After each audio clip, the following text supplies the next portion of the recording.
Fashu Lila de a thing or Tadi a thing of Pibade. Tadi a thing or Suraga, Tadi Sure a debega, Gribada Zagab City, Edi Gribada Zagaya, Debia Jarota, Disuraga, Twinjandu,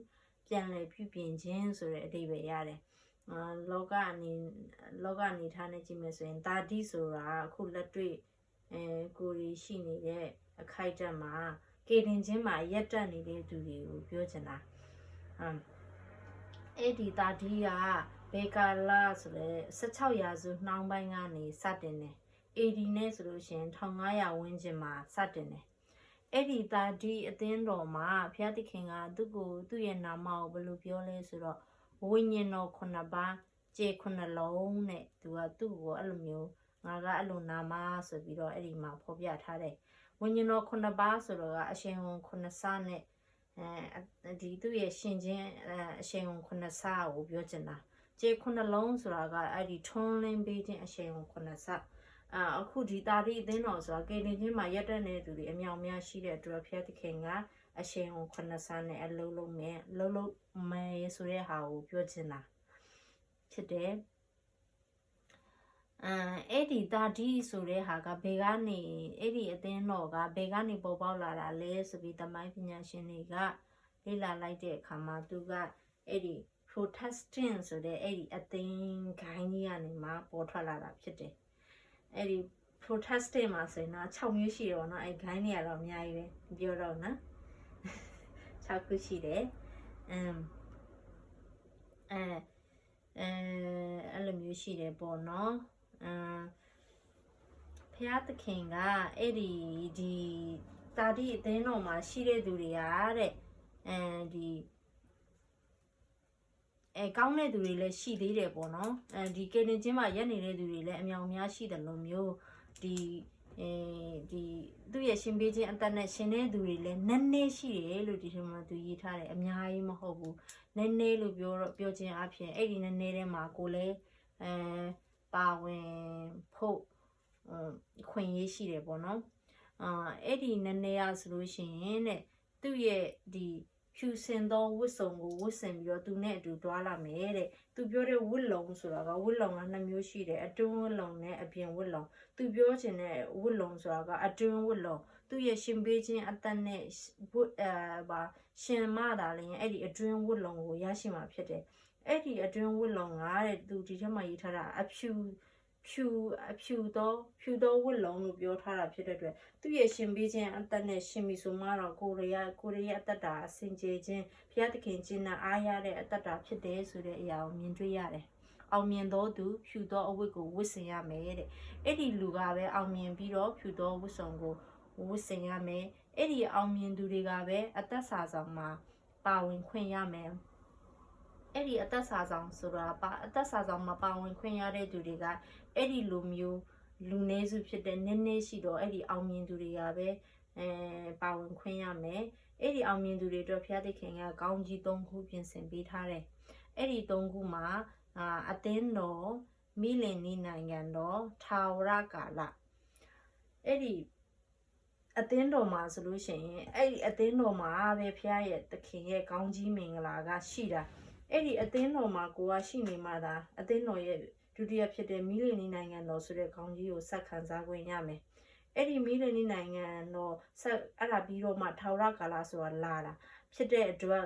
အဲ့ဒီပထမဆုံးပြီးတဲ့အသင်းတော်ဆိုတဲ့ခေါင်းကြီးမင်္ဂလာကိုမခံစားရဘူးဆိုရင်မီလီနီနိုင်ငံတော်နဲ့ထာဝရကာလဆိုတာက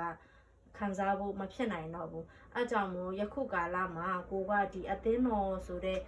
ဒီဖျားသခင်ရဲ့ကောင်းကြီးမင်္ဂလာတွေစုနေတဲ့နေရာမှာကိုကရှိနေပြီလားရောက်နေပြီလားဆိုတာကိုကိုပြန်လဲစမ်းစစ်ဖို့လိုတယ်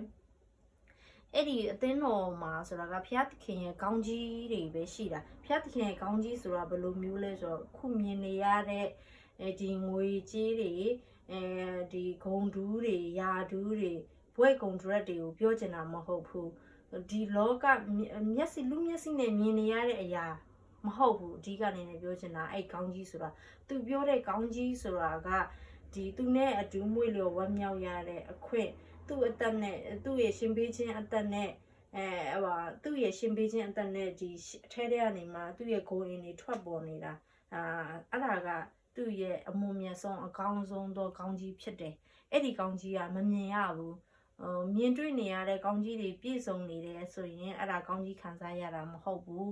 အသင်းတော်ထဲမှာရှိနေတာလည်းမဟုတ်ဘူးသူ့ရဲ့ရှင်ပေးခြင်းအသက်နဲ့သူနဲ့မွေးလျော်ဝမ်းမြောက်ခြင်းရှိနေမှသာလျှင်ကိုကအသင်းတော်မှာရှိနေတယ်ဆိုတာမျိုးဆန်းစစ်နိုင်တယ်အဲ့ဒီအသင်းတော်မှာဆိုရင်ဒီအသင်းတော်မှာအခုဖခင်သခင်ကအဲ့ဒီအသင်းတော်မှာကောင်းကြီးတွေမြောက်များစွာပေးထားတယ်အဲ့ဒီအထဲမှာဆိုရင်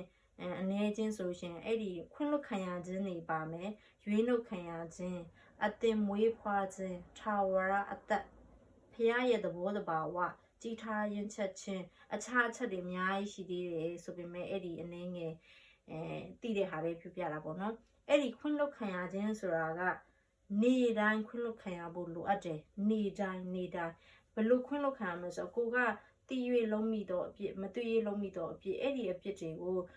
ဖျက်သခင်ကကိုတွေအတွက်ကားတိုင်းမှာအသေးခံသွေးသုံးလောင်းပေးခဲ့တယ်အဲ့ဒီအသွေးတော်ကအလကားမဟုတ်ဘူးအဲ့ဒီကိုတွေတီးလိုက်တီးနဲ့လုပ်တဲ့အပြစ်မတည်၍လုံးတော့အပြစ်အဲ့ဒီအပြစ်တွေကိုဖျက်သခင်ကစေးကြောဖို့အတွက်သူကအဲ့ဒီအသွေးတော်ကကိုတွေအတွက်သုံးလောင်းပေးခဲ့တာဖြစ်တယ်အကြောင်းမို့နေ့ရက်တိုင်းမှာအဲ့အသွေးတော်နဲ့စေးကြောပြီးတော့ခွင့်လွတ်ခံရဖို့ဖျက်သခင်လိုရှိတယ်ပြီးရင်ရွေးနှုတ်ခြင်းကလည်းအခုကနေမှထာဝရကာလအထိဖျက်သခင်ကကိုတွေကိုရွေးနှုတ်ပေးမှာဘာတွေ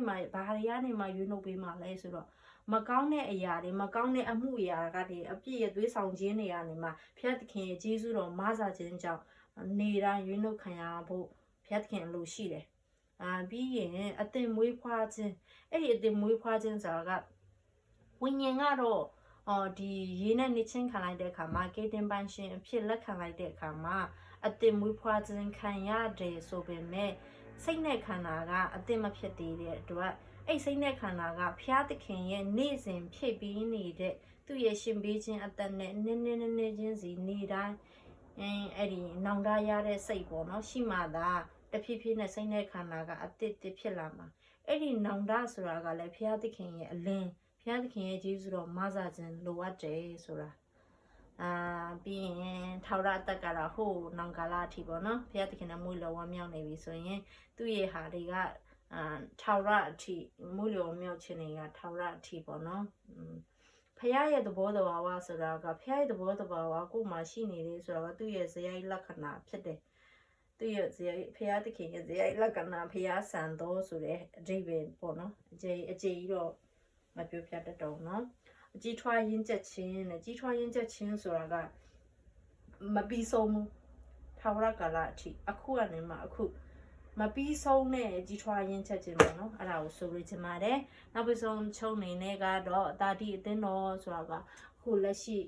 ကိုတွေရောက်ရှိနေတဲ့ခေတ်ကာလကိုဆိုလိုချင်တယ်အဲ့ဒီခေတ်ကာလမှာလည်းဖျားသခင်ကဘလောက်တောင်အလုံးလုံးနေလဲဆိုရင်ဒီဝိညာဉ်တော်အရှင်ခဏဆနဲ့အလုံးလုံးနေတယ်ပြီးရင်ထွန်းလင်းခြင်းအရှင်ခဏဆနဲ့အလုံးလုံးနေတာဖြစ်တဲ့အတွက်သူ့ရဲ့လမ်းကြောင်းတွေကိုဝင်သွားပြီဆိုတာနဲ့ဖျားသခင်ကပဲအလုံးလုံးတော့မယ်ဆိုတာဖြစ်တဲ့အတွက်ကိုတွေကကောင်းကြီးရန်ကိုခံစားရပါတယ်လို့ဒီဟာလေးနဲ့ဆုံးသက်ချင်ပါတယ်အာမင်